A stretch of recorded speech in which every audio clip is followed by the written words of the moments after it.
All right, good morning. How y'all are? Or rather, good afternoon. I'm here to talk about your job is your business. You know, this is for all the people out there who try to start a business and, didn't start, basically, because you all are like me. It took me a while to do anything towards the business, though. A lot of you are probably shaking your head, no, that ain't me, man. My goals is new, and I'm about ready to start that business anytime, though. But look how long it's been. If it's been years, you about like me and everybody else. You say you want to start your business and ain't started yet. But I'm here to talk about your job is your business. But then again, I can hear y'all talking now. It's a job. Man, I ain't looking for no pep talk, man. I want to get away from my job, man. No, just don't know the numbers. Just don't know the numbers. All of you had dreams of starting or owning a business and never got started. But don't worry anymore. While you're dreaming, hoping, praying, guess what? I bet you're still going back to your job. In other words, why don't you just let your job be your business? Yeah, we don't want to let go of a job for fear that the business may fail, which is a wise move. Really wise move. But how many people do you know who have tried to start a business or back working? It could be a co-worker. They're probably sitting right on the side of you or whatever. Or they might be working a business on the side, but they still have to go back to work. And if you were like them, you had a side business, and you're going to job every day, well, chances are you're probably spending your money fast as you make it. Because we're all in debt. You can, and you're basically in denial. I mean, it's not what you make, it's what you save. I mean, if you had a business, what good is it doing you if you're going to spend it all fast as you made it? And in other words, it may not be worth your time to start that business while you're still in debt. And that's right. I mean, if it takes years to make a profit on a business, then on the other hand, it would probably take years to get out of debt. Just the same. So you already got a working system going, which is your job. Let that work instead of you working yourself to death, taking all your free time, putting worry on your mind. I mean, whether you start a business or look at your job as your business, like I suggest, you won't profit nothing unless you get out of debt fast. And now, in order to do that, you have to change your attitude about your job. That's right. You have to go into your job with a new outlook. You might have to go for a higher position on your job, or maybe even switch to another department. And in other words, you must have some staying power on your job, because if you go to your job with a shrewd look on your face, like when you walk in the job, like, don't ask me how I'm doing. Or if you go into your job with a smile on your face, like I always seem like I'm smiling when I talk. That's just my personality, But really mean it. Say, hey, what's up, man? Hey, what's going on? So, hey, how'd you do last week? Something like that. You learn to love your job. And maybe this may help you, because I'm going to talk about some numbers. I want to divide this talk into 2 parts. Might even take 3 parts, because I want to cover all the details. I'm excited about this more than any other business opportunity that you can find off of TV or whatever, or real estate, or all kinds of, or even eBay or anything. I'm excited about this because it takes what we already use, what we already have going for us, and that's our job. Because our jobs are real. We work, we receive a paycheck, we cash it, we get some green stuff. The green stuff is called money. Take it to a store, buy our products, and then we get our products. Hey, this works. It works so much we're used to it. It's second nature. We take what we got and just control it. We use it to our advantage.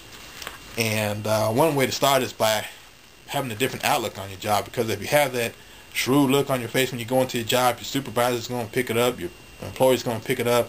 In some kind of way, you're going to wind up getting out of the job, or the job's going to get rid of you, you're going to get rid of the job, or something. Either way, But if you look at the job like, hey, I want to get a higher position on that job, I want to get a bigger bang out of that job for doing less.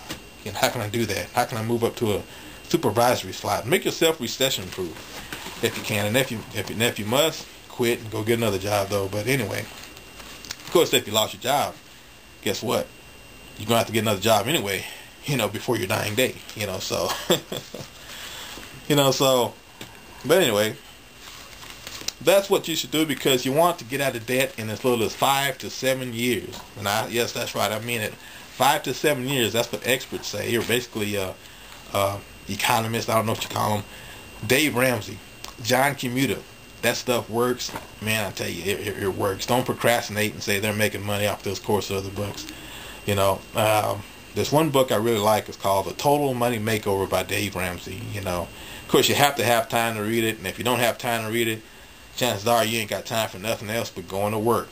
You know, stop fooling yourself saying you want to start all these businesses. You know, all these business opportunities coming over the TV set. You're going to procrastinate about them, say, oh, that stuff don't work. Well, look, if that's where you look at it, go to something that's working, your job. Use it, you know, because after the car payment and after the house payment, usually everybody's broke. You know, don't let nobody out there fool you, your co-workers fool you, just because they look like they got money. I've read these in these books, because oftentimes people who got the look of money are often broke. And believe it or not, I've read several books where the authors of these books did not communicate with each other. This is what they wrote in their books. Several times it said, wealthy people don't show the signs of wealth. You know, usually people who show the signs of wealth are often broke. Especially the ones telling you that get rich stuff doesn't work. They don't have the time to try it, and they hope you don't try it because you might be successful, you know, while they're stone cold broke, leading a miserable life. You know, so, but basically, like I say, take what you got and make the best of it. So now you're thinking, how can someone get out of debt in 5 to 7 years? And I know you can only afford the minimum payment on your expenses. Most people can, you know, and every month that is. You know, well, this is how it's done, actually. Now, from the books, from some of the different courses, even the Transforming Your Debt to Wealth by John Commuter, this is it in a nutshell. This doesn't explain it to you in depth. It doesn't drill you like John Commuter does. His course is a must-have. I'd rather have his course other than any other investment course that I have out there, because people can't procrastinate about this one. They can't procrastinate because it's a working system, the job system. You take what you got and make it work. Anyway, in a nutshell, as briefly as I can explain it, you take the smallest debt first. Basically, you sit down somewhere quiet, nobody disturbing you, add up all your debts. Not your expenses, your debts. Now, from what I read, your expenses are your house, electric payment, for your light bill, if your house uses natural gas, you use gas. If you use heating oil, that's an expense. Gas for your car, taxes, insurance on your car, those are expenses. Well, unless you get rid of your car, then you won't have to pay no taxes or gas, but you need your car, that's a necessity. But that's an expense too. But anyway, that's what expenses are. We're not talking about expenses, we're talking about debts. Pay your debts, something that you can pay off and never pay it again if you control your money well. You know, that's the first step. Basically, add up all your debts, and when you do that, you take the smallest debt first. To put it basic and simple,